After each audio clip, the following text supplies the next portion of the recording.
Hello everybody and welcome back to LRN as we react then to the Brazilian GP, and what a race we've just witnessed. What a weekend we've had with Magnussen getting pole on the Friday, Russell winning the sprint race, a fantastic sprint race yesterday, and again then Russell finally getting his first official win in Formula 1 today, bringing home a 1-2 for Mercedes, a return to form for Mercedes that we didn't think we were going to get this season. We know that Mercedes had improved, but did we really see them getting a 1-2 this year with the dominance of Verstappen and Red Bull? I would suggest not. I certainly didn't see it coming until we got to Brazil and we saw the pace that Mercedes had. And not only that, we saw a Ferrari 3-4, and we saw Alonso split the Ferraris and the Red Bulls in 5th position, with Red Bull coming home in 6th and 7th. And I think the most something we'll get into as well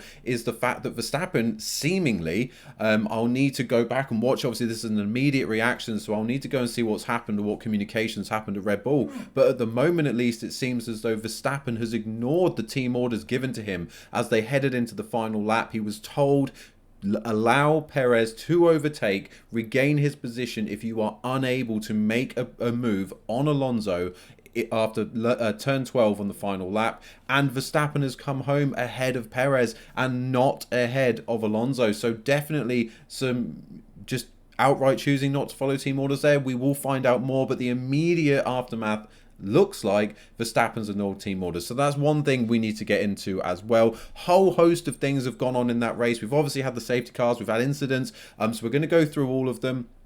And at the end, obviously throughout, I'll give my opinions on all of the key moments from the race.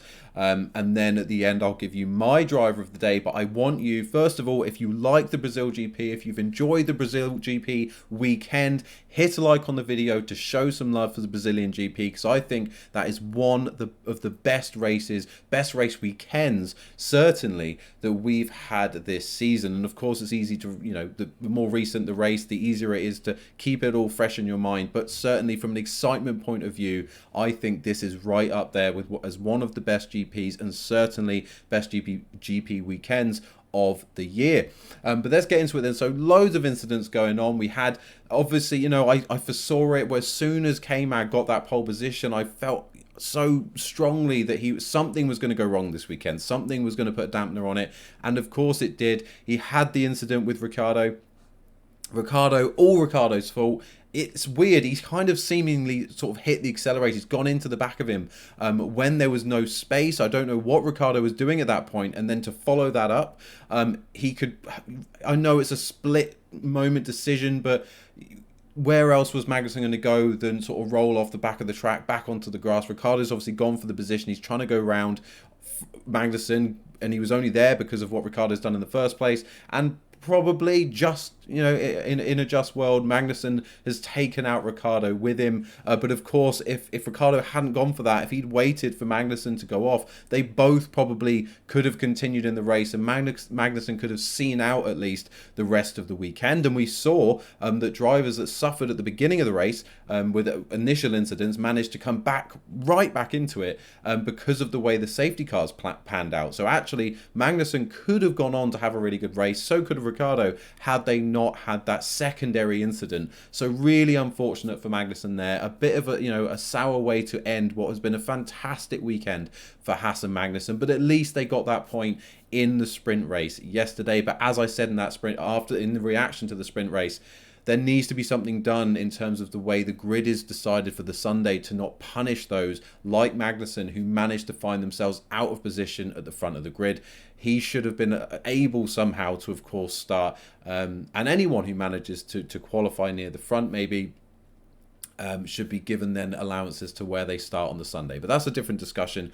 Magnussen not having the weekend that we would have hoped. And Ricciardo, again, going from the highs of driver of the day in Mexico to out early doors, making mistakes, and a bad weekend again.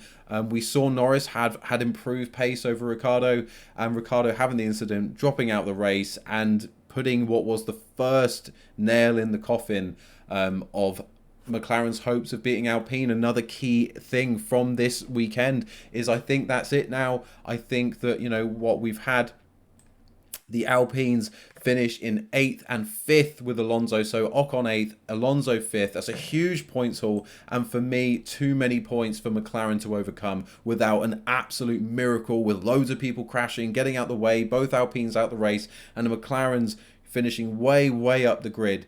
I think they're completely out of options and out of luck for any chance to finish 4th in the Constructors. So for me, that's it for McLaren. They're going to finish 5th in the Constructors this season. Well done to Alpine for having another good result today. Alonso, phenomenal drive to find himself in 5th position. Honestly, the guy just doesn't age. I think he's done fantastically well. We know the issues he's got between him and Ocon, and that's definitely another conversation to have. We heard the team order from Ocon's team engineer, to him saying, do not fight Alonso. And to be fair to Ocon, he didn't. He got quickly out of the way. He made the move on Vettel that he said he wanted to make. Alonso quickly followed him through, and then Ocon let him through. So we didn't actually have any incidents between Ocon and Alonso today, other than the bit of radio talk where it for a second sounded like Ocon was saying no, but actually he was just saying, no, I need to get Vettel, then I will move out of the way. Which, fair enough, to be honest. I think that's fair enough from Ocon. But of course, the issues between those two run deep, and it does seem that Alonso's excited to get out of being in a team that has Ocon as a teammate. Of course, that moves him into a team next season with Stroll, but that's another issue for him to worry about on the horizon. Will it be better for him? Will he be happier as a teammate of Stroll than Ocon? I look forward to finding out the answer to that question. But of course, we also had other drivers. I think Vettel had a really good weekend, really, really strong performance. And again, he's another one who got basically undone by the timing of the second safety car. It put him out on terms of tyre strategy, and he therefore was on older tyres, and he got overtaken, and he finished down the order. But until then, he was having a really, really strong race. So again, good performance from Vettel. Don't think he did personally anything wrong, just the strategy caught them out. We obviously had Hamilton run longer on the softs, and then go on to the mediums. I really did think that Hamilton could potentially run to the end of the race on those medium tyres, but that wasn't to be. They never intended to run one stop. We heard Hamilton on the radio going, why are you pulling me in? He felt he could go at least a lot longer, if not to the end of the race. He felt those tyres were good, but they felt the undercut was so powerful at Mercedes that had they stayed on those tyres, the pace that they would have had on the fresh tyres behind them, people would have caught him anyway. So maybe that was the right decision. It's so hard to know in hindsight. I certainly at the time thought that the one stop, that was his sort of golden ticket. He was going to run long, everyone else was going to pit again, he was going to run on a one stop, and he would get to the end and they'd be fighting to chase him down before the end of the race. That wasn't to be. He pitted again, he even tried the undercut, and of course ended up right behind Russell when the second safety car came in. And fair play to Russell, fantastic drive. Obviously, Hamilton had his tyres were more grained; they would age more than Russell's at that stage. So Russell made the most of the fact he had fresher tyres and got that win done. But I think brilliant drive by Russell, brilliant drive by Hamilton. Both of them. Hamilton, of course, having that incident with Verstappen. That's another thing to discuss. So let's talk about that now. We obviously had the incident. Verstappen ended up being given a 5-second penalty for essentially causing the incident. Do we agree with this? Do you think that Verstappen was at fault for that incident? We heard Brundle say he didn't agree. And then as soon as you hear someone like Martin Brundle say he doesn't agree, it becomes a very subjective decision. It becomes about opinion. And of course, it's an opinion of the stewards who are making those decisions, but there's supposed to be a group of them to make it as factual as possible. So for me, I thought it was a racing incident. I thought you could put it down to a racing incident. I think, obviously, we saw that Verstappen was leading through the first left-hander. Hamilton, because he was on the inside, managed to come back in front as they went through the right. But where else was Verstappen going to go? Yes, other drivers might have put the brakes on and allowed Hamilton to take the position. Verstappen doesn't do that. Should he do that? I'd argue not. I'd argue that Hamilton probably should have left him a little bit more room, a car's width on the inside into turn 2. But the stewards, of course, made the decision that Hamilton was not at fault and that Verstappen was. Verstappen getting that 5-second penalty. And, of course, Verstappen was hurt more by it anyway, by obviously having to pit and get a fresh nose. And other than that, I don't think actually there was much damage to Verstappen and Hamilton. So it didn't impact them that much in the sense of really impacting their performance through the rest of the race. But certainly Verstappen coming worse off in the incident. So not only was he worse off in terms of damage, he was worse off in terms of he was the one who got the penalty. But it did lead to a good race. And I think the biggest part of that for me is I want this to be a preview, not of just things to come in Abu Dhabi, but of things to come next season. And as I've said many, many times on this channel, I don't care who at the end of the day becomes champion, right? Whether it's drivers or constructors. Fight it out between yourselves, right? But let's have a battle to the end. And to have the Mercedes resurgent today, coming home 1-2, ridiculously good pace. Are they back? Is that a sign that they are going to be on it next season? That they are going to be the team to beat? I'd say quite possibly. I think that they really are getting hold of it. They understand their issues. We've known that they're investing most of their money and time now into next season's car and have been for a while. They understand the mistakes that they've made, and you could argue that maybe Red Bull are falling back in their total performance because they knew that they were basically for a while now they were going to win next season. So maybe they've been putting loads of time into the development for next year's car, and actually Red Bull are going to go into next season with as big an advantage as they did this. Possibly, you know, but we can only deal with the evidence at hand. And I think at the very, very least, we're going to have a much more competitive Mercedes at the beginning of next season than this. And you chuck in the improved performance of Ferrari this weekend. And again, you could say maybe Red Bull have actually just stopped upgrading, stopped focusing on their car this year. And that's allowed others to catch. That could include Ferrari. But Sainz was absolutely on form. Leclerc, obviously, despite putting it in the wall at the beginning, near the beginning of the race, with his coming together with Norris, has ended up putting himself in a position through the safety cars after a brilliant recovery drive to come home for 4th position in this race, which was absolutely brilliant from Charles Leclerc and from Ferrari. They had a bit of a slow pit stop, but no major issues or mistakes from Ferrari today. I think they got pretty much everything right, which it's a rare thing to happen for Ferrari, to go through a race and not get anything drastically wrong. So well done to Ferrari for a decent race today, and long may that continue, because we want that competition. We want them to be fighting near the front with Red Bull, and now for next season with Mercedes. I think this could potentially be, if this all comes together, if this is the perfect storm of performance and cars upgrading, we could have next season a perfect storm of competition between those 3 teams, where we go into different races and, you know, really seeing different drivers win. Of those 6 drivers, different drivers winning every race, different teams winning every race, depending on what track suits each car better. I really hope this isn't just a track dependent. Mercedes is, you know, brilliant in Brazil, but you know, we're going to carry on business as usual next season with Red Bull flying. I don't want that. And as I say, I don't really care who wins in the end. But let's have these 3 teams going at it race after race after race. The drivers going at it race after race. And at the end of the day, let's have the best man win, whoever that may be, but let's have it running to the end of the season. I don't want to see titles being won with 5 races to go, and I think today is a really good indication that we may finally get that 3-way competition next season, and I really hope that I'm right in that case. But again, let me know your thoughts below. Do you think it's just Brazil, or do you think we could really be on for a really exciting, competitive 2023 season? Let me know your thoughts. Again, I just think fantastic day for Russell. Really happy for him to go and get his win. And hopefully he can build on this and go and get more wins moving forward as well. I think Hamilton, he was my favourite to go and get the win today. Of course, it turned out the incident with Verstappen just put him on the back foot, so he couldn't come through and get his win this season. But based on the pace that they have today, he still has one more race to go and get it done, and you would not put it past Hamilton to go and win the final race of the season to keep his record of winning in every season going. So look out for his performance in Abu Dhabi. We know it's a track he enjoys, and hopefully, of course, we have a slightly less dramatic end to the season than we did last year. At least, you know, in a controversial way. So that's again something to look out for. But I think at the very least, what today has shown is that when you get the right level of competition and maybe the right track, I think Brazil's a fantastic circuit, an old school circuit that just absolutely chucks out loads and loads of excitement. And I've absolutely loved this weekend. So as I said, if you've enjoyed the Brazilian GP weekend, hit a like on the video to let me know, and get in the comments and let me know your driver of the day. I think for me, my driver of the day is probably, it's so difficult because Russell's had such a good race.